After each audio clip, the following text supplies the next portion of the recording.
जय माता दी। राधे राधे दोस्तों, कैसे हैं आप सब। दोस्तों, नवरात्रि का पावन पर्व माता रानी को समर्पित होता है। दोस्तों, नवरात्रि में माता रानी के 9 अलग अलग स्वरूपों का पूजन किया जाता है। शास्त्रों के अनुसार नवरात्रि में माँ का पूजन करने और व्रत करने से माँ की असीम कृपा प्राप्त होती है और माँ की कृपा से जीवन में चली आ रही बड़ी से बड़ी परेशानी दूर हो जाती है। कहते हैं कि जन्म के साथ ही मनुष्य की किस्मत भी लिख जाती है और किस्मत से ज्यादा किसी को कुछ नहीं मिलता। अगर किस्मत में कष्ट लिखा है तो कष्ट मिलकर ही रहेगा। लेकिन सिर्फ माँ भगवती ऐसी हैं जो अपने भक्तों की किस्मत को भी बदल देती हैं। माँ की कृपा प्राप्त होने से दुर्भाग्य भी सौभाग्य में परिवर्तित हो जाता है। माँ अपने बच्चों के सभी गलतियां, सभी पाप को क्षमा कर देती हैं और उन्हें सुख समृद्धि का वरदान प्रदान करती हैं। नवरात्रि के यह दिन माँ की कृपा प्राप्त करने के लिए सर्वश्रेष्ठ माने जाते हैं। इन दिनों थोड़े से प्रयास से ही आप माता रानी को प्रसन्न कर सकते हैं। शास्त्रों में माँ को प्रसन्न करने के लिए माँ का पूजन और व्रत करने के अलावा कई उपाय भी बताए गए हैं। इन आसान से उपायों को नवरात्रि में करने से माता रानी की कृपा से भक्तों के सभी कष्ट दूर हो जाते हैं। आज की इस वीडियो में हम आपको शास्त्रों में बताया गया माँ की कृपा प्राप्त करने का एक बहुत ही आसान और असरकारक उपाय बताने जा रहे हैं।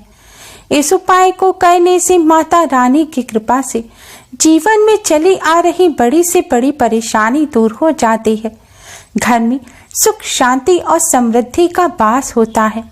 घर में अन्न धन की कोई कमी नहीं रहती और पूरे साल भर माँ की कृपा बनी रहती है। दोस्तों, वैसे तो नवरात्रि में आप इस उपाय को किसी भी दिन कर सकते हैं, लेकिन हो सके तो रोजाना आप इस उपाय को नवरात्रि में अवश्य करें, क्योंकि इन 9 दिनों में माता रानी हमारे घर में वास करती हैं और यह 9 दिन माँ की कृपा प्राप्त करने के लिए सर्वश्रेष्ठ माने जाते हैं। उपाय करने के लिए सबसे पहले स्नान कर स्वच्छ वस्त्र धारण करें। नवरात्रि में माँ का पूजन करते समय स्वच्छता और पवित्रता का विशेष ध्यान रखें। साफ धुले कपड़े पहनकर ही माँ का पूजन करें। पूजन करते समय काले, नीले या कत्थई रंग के कपड़े ना पहने। शुभ रंग के वस्त्र जैसे कि पीले, नारंगी, गुलाबी, लाल, हरे इस तरह के कपड़े पहनकर आप माँ का पूजन करें। अब आप माता रानी की चौकी के सामने आसन बिछाकर बैठ जाएं।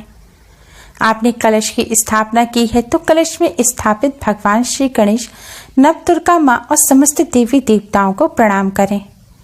अगर आपने अखंड ज्योत नहीं जलाई है तो आप सबसे पहले एक दीपक कलश के सामने जलाएं और एक सुगंधित धूप बत्ती जलाएं।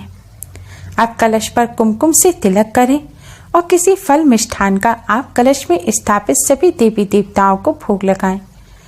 कलश का पूजन करने के पश्चात अब आप माता रानी के सामने एक दिया जलाएं और एक सुगंधित धूप बत्ती जलाएं। माँ को तिलक कर माँ को भी फल मिष्ठान का भोग लगाएं। दोस्तों, नवरात्रि में आपको माता रानी को भोग अवश्य ही लगाना है। फल मिष्ठान ना हो तो आप शक्कर का भोग लगाएं, पर भोग अवश्य लगाएं। अब आप एक प्लेट लें और प्लेट में एक खाली दीपक रखें। आप पीतल का या मिट्टी का कैसा भी दिया रख सकते हैं। अब आप एक कपूर का टुकड़ा लें और इसे शुद्ध घी में डुबोएं और इस दीपक में रख लें और फिर इस कपूर को जलाएं। इसके बाद आप 2 साबुत फूल वाली लौंग लें। ध्यान रखें दोस्तों, लौंग में फूल होना चाहिए और लौंग में एक्स्ट्रा डंडी जो लकड़ी लगी हुई होती है वह ना हो। आपको 2 साबुत फूल वाली लौंग लेनी है और इनको भी आपको घी में डुबोना है। घी में डुबोने के बाद इस लौंग को आप जलते हुए कपूर पर रख दें और फिर इस कपूर और लौंग की जलती हुई लौ से आप माँ की आरती उतारें। अब दोस्तों, आप सबसे पहले माँ शैलपुत्री की आरती उतारें। जय माँ शैलपुत्री, जय माँ शैलपुत्री कहते हुए आपको माता रानी की 2 बार आरती उतारनी है। फिर आप जय माँ ब्रह्मचारिणी, जय माँ ब्रह्मचारिणी कहते हुए माँ ब्रह्मचारिणी की 2 बार आरती उतारें। अब आप जय माँ चंद्रघंटा, जय माँ चंद्रघंटा कहते हुए 2 बार माँ चंद्रघंटा की आरती उतारें। इसी प्रकार 2 बार माँ कुष्मांडा की, 2 बार माँ स्कंद माता की, 2 बार माँ कात्यायनी की, 2 बार माँ कालरात्रि की, 2 बार माँ महागौरी की और 2 बार माँ सिद्धिदात्री की आरती उतारें। इस तरह आप नवदुर्गा माँ की आरती उतारें। आरती उतारकर आप इस प्लेट को माता रानी के सामने रख दें। अब आप माँ के इस मंत्र का 108 बार जाप करें। मंत्र है ओम ऐं ह्रीं क्लीं चामुंडाय विच्चे। ओम ऐं ह्रीं क्लीं चामुंडाय विच्चे। यह माता रानी का निर्वाण मंत्र है। इस मंत्र का जाप करने से नवदुर्गा माँ का पूजन होता है।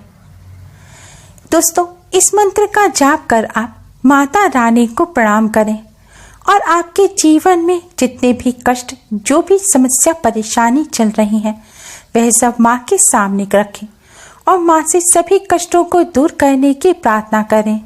अपनी कृपा बनाए रखने की प्रार्थना करें। आपकी जो भी मनोकामना है, जो लंबे समय से पूरी नहीं हो रही है, उस मनोकामना को पूर्ण करने की प्रार्थना करें। दोस्तों, नवरात्रि में इस तरह माता रानी का पूजन करने से माता रानी की असीम कृपा प्राप्त होती है और पूजन और व्रत का भी पूर्ण फल प्राप्त होता है। माँ की कृपा से पूरे साल भर घर में अन्न धन की कमी नहीं रहती और पूरे साल भर माँ की कृपा बनी रहती है। वैसे तो नवरात्रि में पूरे 9 दिनों में आप इस तरह माता रानी का पूजन दिन में किसी भी समय कर सकते हैं, लेकिन नवरात्रि की रात्रि का विशेष महत्व होता है। रात्रि में माँ का पूजन करने से कई गुना अधिक पुण्य फल प्राप्त होता है। इसलिए आप हो सके तो यह पूजन नवरात्रि में संध्या काल के बाद या संध्या बंधन पूजन के समय कर सकते हैं। दोस्तों, नवरात्रि में व्रत रखने का विशेष महत्व होता है, लेकिन कुछ लोग स्वास्थ्य संबंधी समस्या की वजह से, तो कुछ लोग अपने बिजी शेड्यूल की वजह से व्रत नहीं रख पाते और घट की स्थापना नहीं कर पाते। तो दोस्तों, आप इस तरह माँ का पूजन करके भी बिना व्रत रखे, बिना घट स्थापना किए हुए भी माता रानी की कृपा प्राप्त कर सकते हैं। यह माँ की कृपा प्राप्त करने का सबसे आसान उपाय है। इस उपाय को करने से पूरे साल भर माता रानी की कृपा बनी रहती है और जिन पर माता रानी की कृपा होती है, उन्हें कोई भी कष्ट नहीं सताता। उनका दुर्भाग्य भी सौभाग्य में परिवर्तित हो जाता है। दोस्तों, माँ का पूजन करने के साथ ही नवरात्रि में आपको कुछ बातों का विशेष ध्यान रखना चाहिए।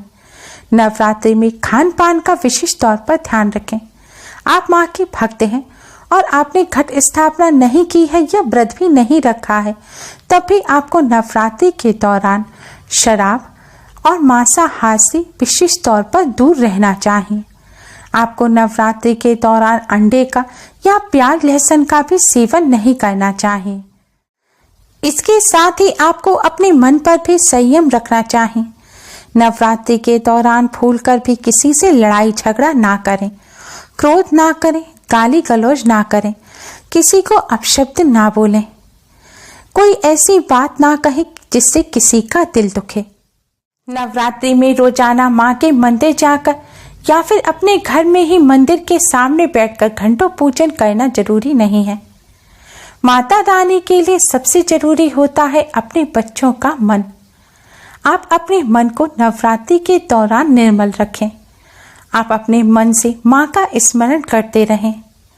आप किसी का दिल न दुखाएं, साथ ही आप अपनी माँ का, आप अपनी मम्मी का अच्छी प्रकार से ख्याल रखें। अपनी माँ की सेवा करें, कन्याओं का सम्मान करें। हो सके तो कन्याओं को कुछ उपहार भी अवश्य दें। जरूरतमंदों की मदद करें। अपने व्यवहार को अच्छा रखें।